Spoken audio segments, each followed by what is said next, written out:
Ủa, nhớ trong nè, lúc nọ tập bé lúc rõ có nè, cho nên một sai lầm cao đây. Cô chống lò rể cái thế, cứ lúa này cho nó nè.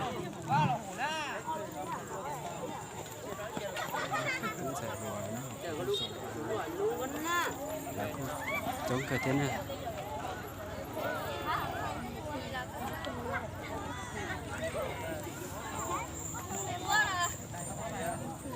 Đó này chống cái thế ta xì mà gì chua lò rể thế nữa.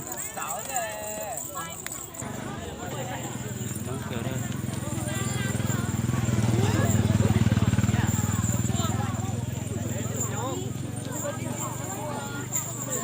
Có lò rể cái nữa nè. Cái nhỏ con nào.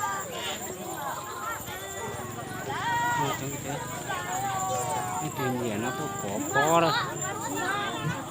Nó chọn thay nào là bỏ đâu cho cú luôn nào.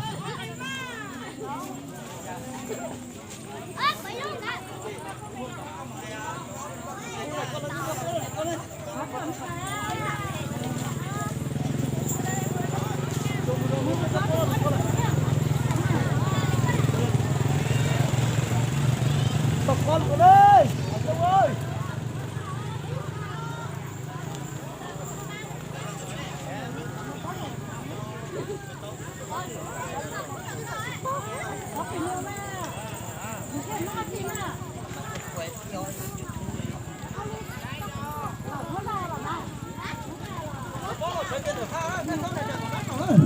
Có bao sợi kia này chơi nữa thôi là nó còn nó mà phía này trong thời gian đó.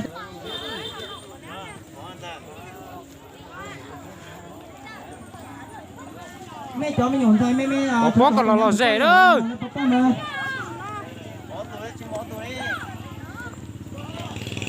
Chống cái này.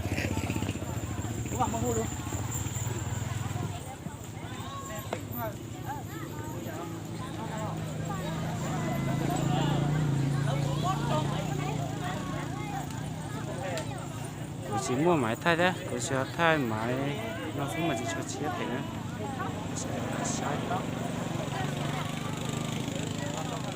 sai xí cái này.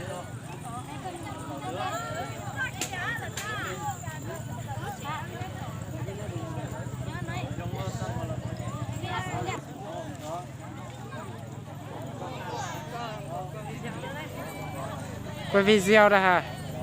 Tôi cho sẽ đây tôi sai.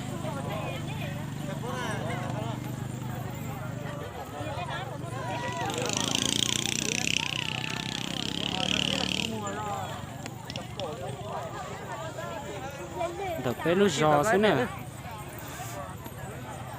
Đó. Lúc đi mệt rồi. Ôi giời. Mà chú kiến phụ đó. Thế nữa, lúc đùa tiền sẽ rồi chúng sắp lời này. Đó phải yêu là cô con.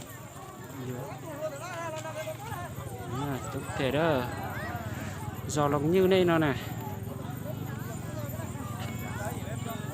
Thì khổng to của bó sang chia đây.